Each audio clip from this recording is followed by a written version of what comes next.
This is Election 2022, featuring the candidates for New Mexico House District 52.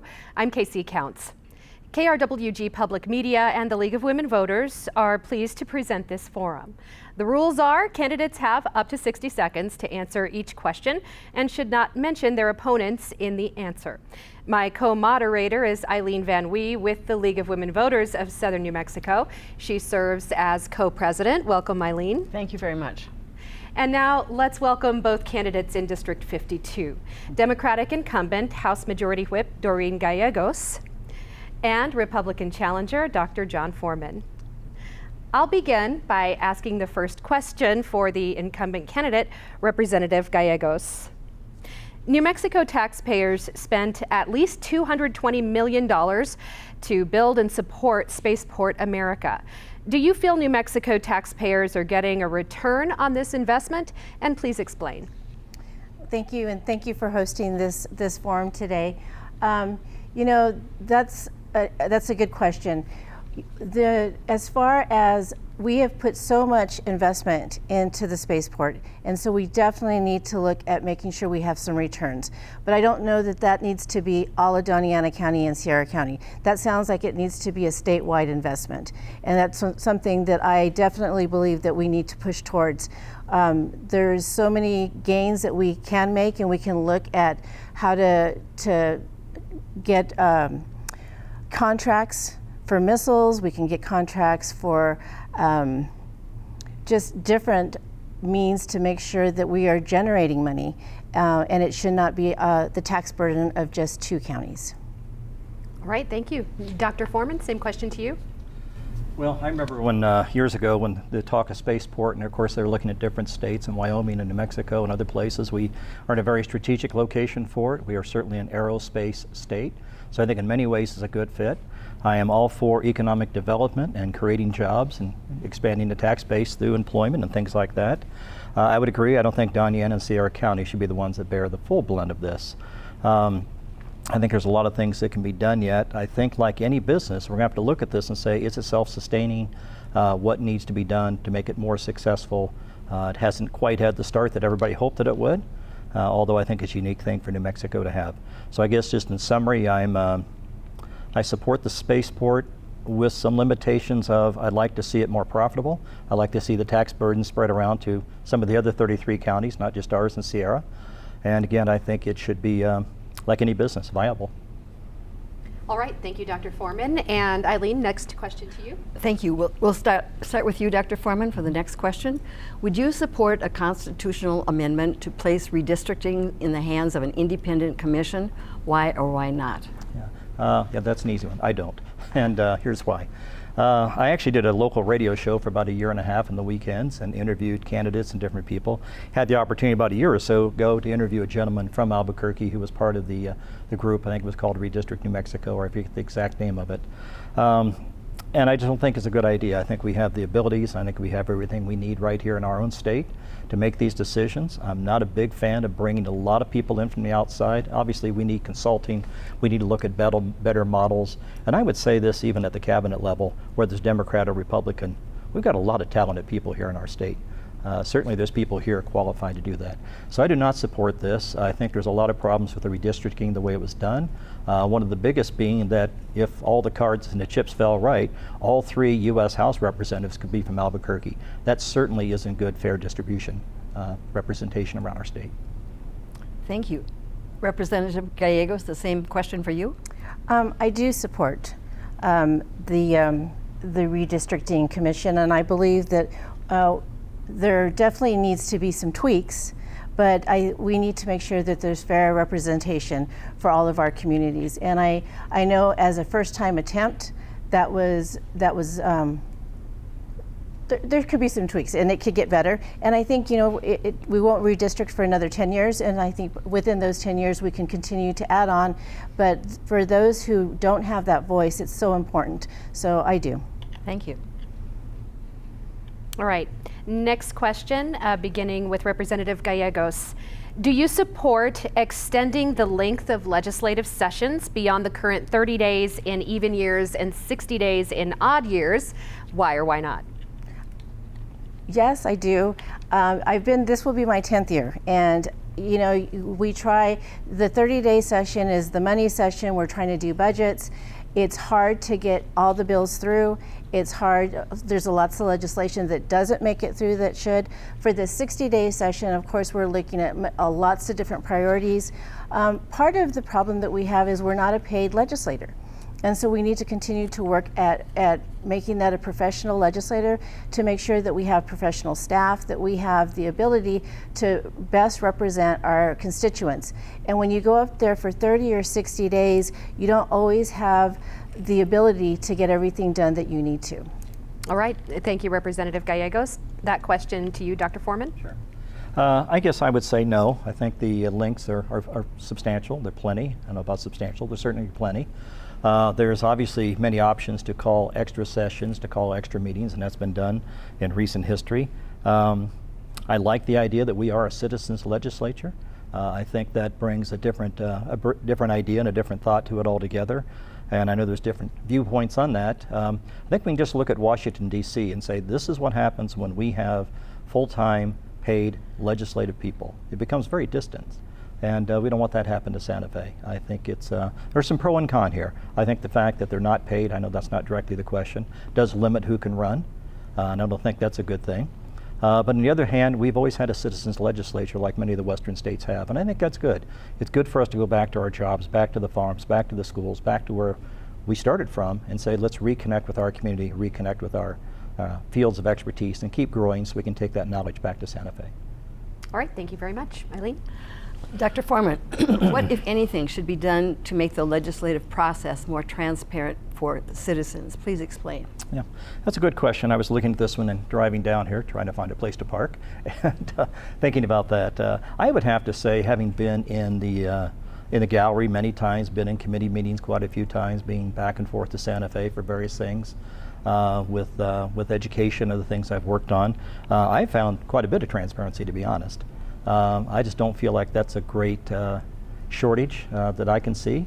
I think when we do things like put fences around the Capitol, I think that raises questions.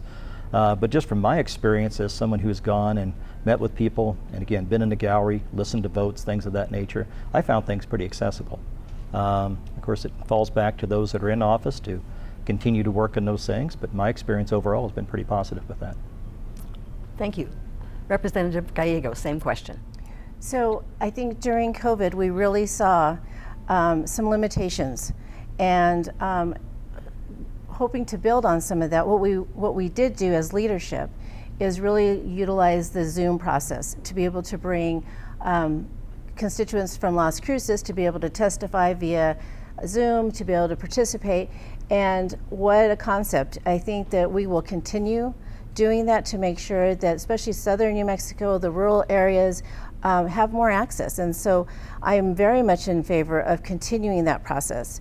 Part of what we see, I think, in southern New Mexico is we don't have the media coverage that northern New Mexico does. Every day after the session, you can turn on the TV and they'll go down the legislative agenda that day. And since our main media source is out of El Paso, that's not necessarily happening to our constituents here. So I'm hoping that we can really broaden that through now IT services and Zoom type of capabilities.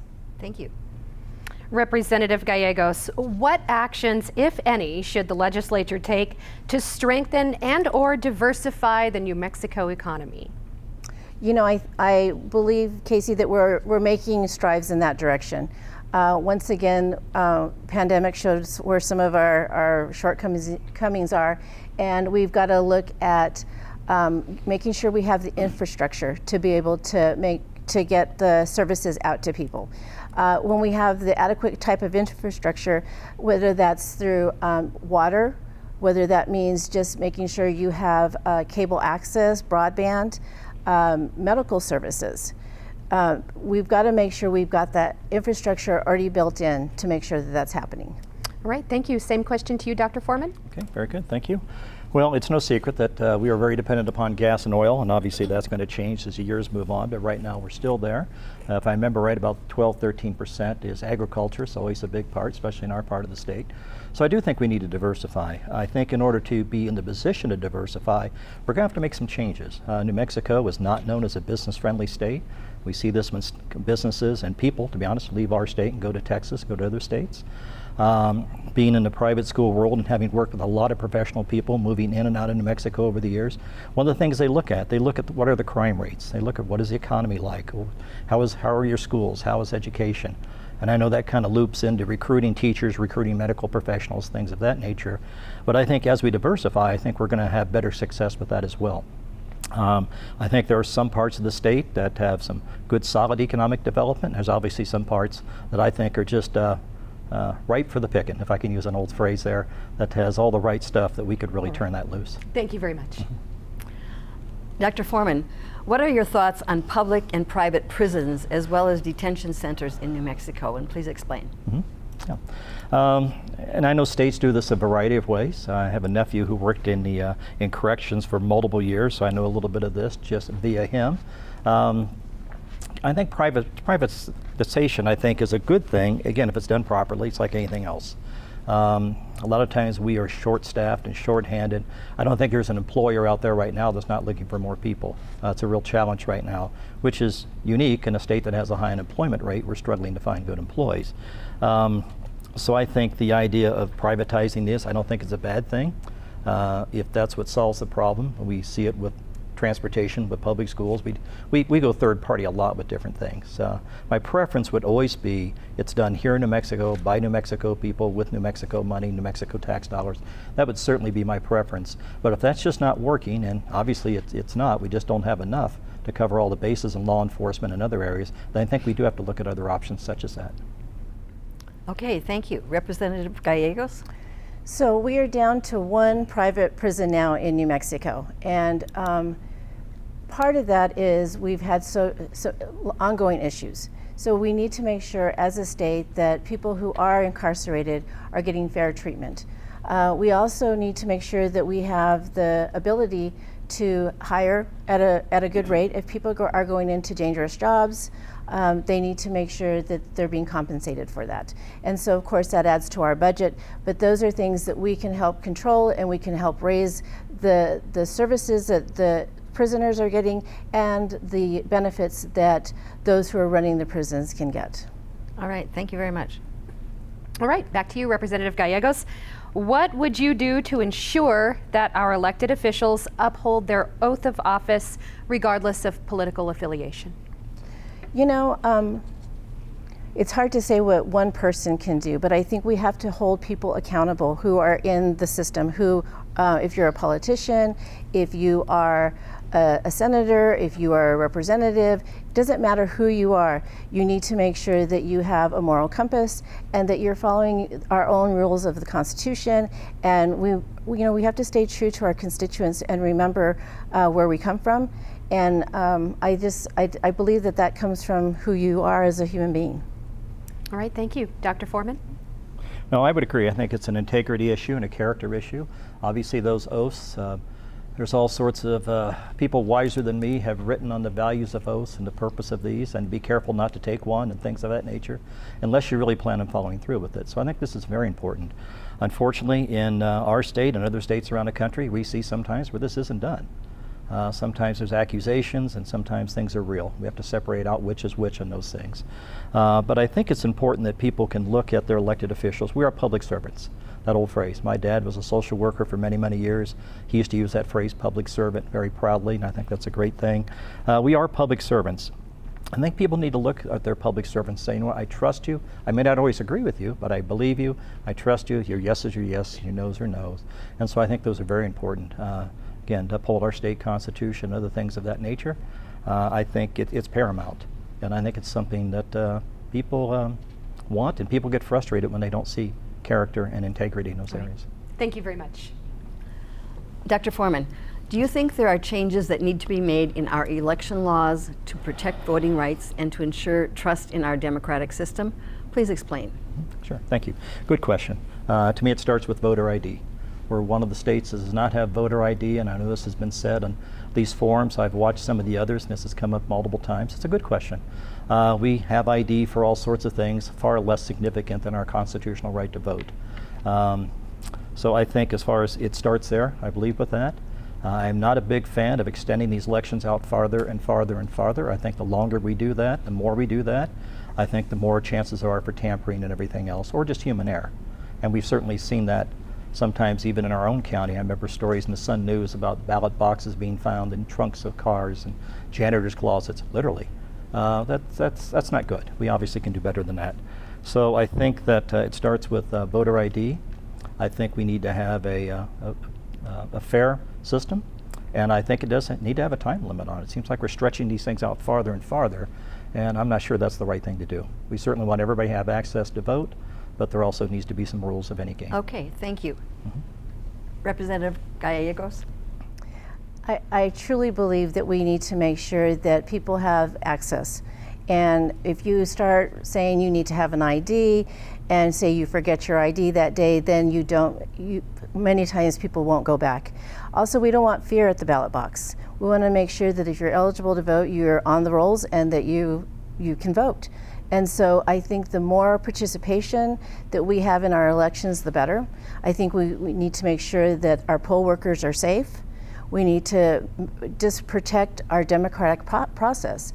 And so anything that we can do to strengthen that process, I'm in favor for. Okay, thank you very much. All right, Representative Gallegos, what would you change, if anything, to the current campaign finance laws in New Mexico? You know, Casey, I think we've got probably some of the best campaign laws in the country. I know as a state representative, during the campaign process, I have to do at least 8 reports while I'm running. I have to do a full disclosure while I'm up in Santa Fe. So all of my finance reports are out there. There's a lot of transparency, and we have worked to get to that place. And so I'm proud of the work that we've done. All right, thank you. Dr. Foreman? I would agree that the process is thorough. I'm going through it also as well, and so I see that process is pretty thorough, very detailed. And again, it's up there on the Secretary of State's website, and people can see where money comes and where money goes. Here's one of my concerns in this. It's just the huge amount of money that continues to grow with outside money. Whether it's special interest money, out-of-state money, there's just a lot of out-of-state money that's now influencing New Mexico elections. And I don't think that's a good thing. I understand it's always been there to some extent. It seems to be rapidly growing. Again, you can go to somebody's site in the Secretary of State, mine for example, you can see how I'm spending my money, where it came from. So to me that is a concern, whether it's lobbyists and the unusual access they have, I guess I'll just put it that way, to PAC money, to whatever it may be. I understand that's always been part of the process and probably always will be. My concern is that seems to be growing and expanding pretty rapidly. All right, thank you very much. Dr. Foreman, what strategies would you deploy, if any, to move towards clean energy while protecting employees in the oil and gas industry? Again, another good question. Obviously, oil and gas is our backbone. It's usually about half of our state budget, excuse me, so we're obviously dependent upon it. It has its ups and downs like everything else does. I do think there's room for green energy. I don't think we're quite there yet. I don't think it's self-sufficient yet. I don't think it's sustainable yet, but someday it will be. And so I'm not an all or nothing type of guy. I don't believe there's not room for both.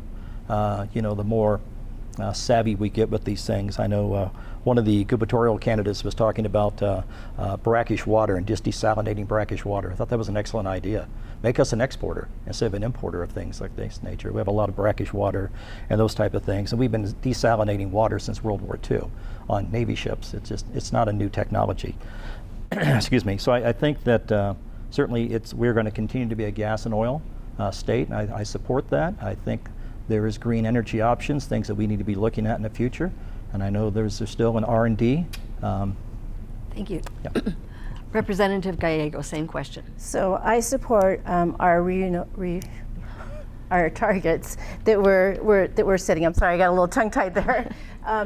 I know that we definitely are dependent on oil and gas, and right now oil and gas pays for our schools, it pays for The Early Childhood Trust Fund has grown significantly. That was the bill that I've done to really address some of our issues. So of course we need that. But we also need to start looking at how we're going to start minimizing that, some of the footprint that we're leaving. And we also need to start looking at retraining people that are in the field to make sure that, so, you know, when we get to that place, that the producers and the areas that are producing, that they have a fallback plan, that we start to re-educate and retrain those workers. Okay, thank you. All right, Representative Gallegos. Some have called for lawmakers at the federal and state level to codify a woman's right to an abortion. As a state lawmaker, what steps would you take in regards to abortion law and abortion access in New Mexico? And please explain. So we have come so far, and New Mexico has been a leader in this area. And you know, women cannot go back. We cannot go back to backroom abortions. This is women's health care. And this is one of the areas that people really need to understand, that we're not regulating how men go to their providers for health care, and so nobody should be telling a woman that either. And so we've got to continue to move forward. If any changes are recommended, I will fight those, because we need to make sure that women stay safe, and that this is a woman's issue that she gets to choose with her family, her loved ones, and her medical provider. It should not be told by government on how they're going to do that. Okay, thank you. Dr. Foreman? Those that know me know that I'm pro-life. Always have been, always will be. I'm a pro-life person. One of the few perks of getting a little bit older is you get to see things change and evolve and develop. I remember back in the early 70s, I won't tell you what grade I was in then, but I was in school, and when Roe v. Wade came out. And as I got older and got into college and started to look and study these things more, I've always felt that this is an issue that should have been at the state level. So I think the recent Supreme Court decision put it back where I believe it belongs, at the state level. Again, that's just legislating from a federal bench. I don't think that's a good thing to do. The legislative has their purpose, the judicial has their purpose. I'm struggling, to be honest, with the governor putting $10 million into an abortion agency here in town as a nonprofit. When I see the hundreds and over thousands of small businesses that have closed in the last couple of years, I just think that's wrong, and I don't support it. I guess the best way I can say it is I'm pro-life. I'm an adoptive parent. I'm a foster parent. I see this from a different perspective maybe than others do. And okay. Yep. Thank you, Dr. Foreman. Dr. Foreman, gun violence has been a major concern for those in our state. How do you plan to address gun violence, and are there any gun laws that you would support? Well, I think one of the great misnomers of gun laws is that criminals obey laws. They don't. Most of the time these laws are put on people that are already obeying the law, following the law. I'm a concealed carry holder, I hunt, I do things like that, not as much as I used to. And so I think we need to be careful that we don't penalize those that are following the law. Those that disobey the law, we can have all the rules in the world and all the laws in the world, they're not going to follow them. So I'm not too sure that additional gun laws is a problem. Obviously violence in any society is a problem. There's obviously some mental health issues there that I think in the last 4 or 5 years have come to light even more, which I think is a good thing. Being a school administrator and watching teenagers go through COVID and just some of the isolation of that. As a school administrator, we were committed to keeping our school open as much as we could, and we did, because I knew it was critical they have those relationships and everything else. So I looped that back into the mental health thought. So it's so I guess that would be my thoughts on new gun laws. Okay, thank you. Representative Gallegos? Well, I oppose weapons of war to be available for purchase. I think that we do need to put limits on those. I too have a concealed carry, but I also realize that I don't need to get an AK-57 or what, AR-57, you know, something that you would use for war. That's just not, it doesn't make sense to me. You know, we need to go back and look at some of the ages and raise the ages of when you can purchase a weapon. I also believe that we need to look at mental health and some of the mental health issues that we're dealing within our city limits, within the rural areas. You know, right now we need to make sure that those who have issues with domestic violence, that they don't have access to weapons. There's got to be some control, because too many kids are dying. Okay, thank you. All right, Representative Gallegos, this will be the final question.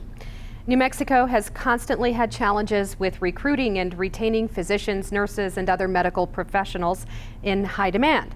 What can state lawmakers do to address this issue? Well, I can tell you this last session, I did a licensure bill because what we were finding is that, of course, we did not have enough providers, medical providers. I think everybody in the country didn't have enough medical providers given the COVID crisis. But we here in New Mexico just did not have did not have people to service our constituents.